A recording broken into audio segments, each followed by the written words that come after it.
कहता दिमाग मत खराब कर गलती पता है हमरा के जाई थी तेरे बाबू से कहे हम ऐसे जाए जो देखो बाबू से कहो हां जाई थी देख जाई थी सासू जाते करी कहां पता चल ना देखल जाए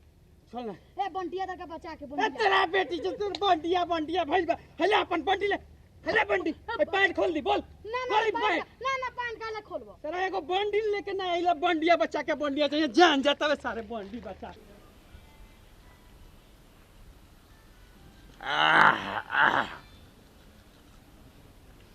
पता ना आज ना आइले से हो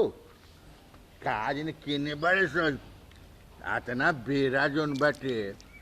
एथी हो गई चढ़ गई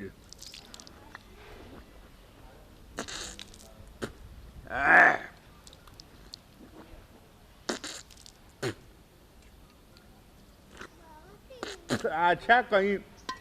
होई लोग तो अबे करी लो ओसे हमरा का ले देखबा अपन काम कर प्रभु चली चाह बनैबू लोग प्रणाम मुखिया जी प्रणाम अरे हाँ देखा ना हम तो यादे करत रहनी है तू लोग के कि कहाँ बाड़े से लइका आज अइले से ना क्रिकेट खेले गए अच्छा क्रिकेट खेले गए रहलो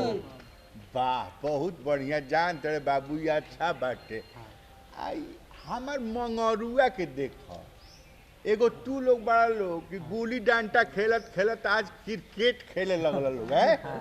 आई हमार मंगरुआ बाटे पता ना एकरा कहिया बुद्धि होई है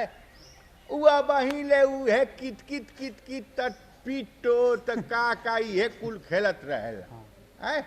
चीका अरे सबके जमाना बा चीका के उ बुझता चलो लो हम क्रिकेट में हमार जोड़ा ना रहे जवार में जिला में हम ले आई चैंपियन रनी हम हूँ बे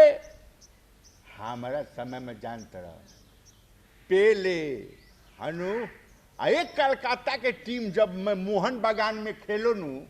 एने से 5 गोल मारत सटे एक ओने से एकदम 7 गोल ऐसा रहे मामला बुझला कि ना हम जब बैकी में रही नू क्रिकेट में बैकी में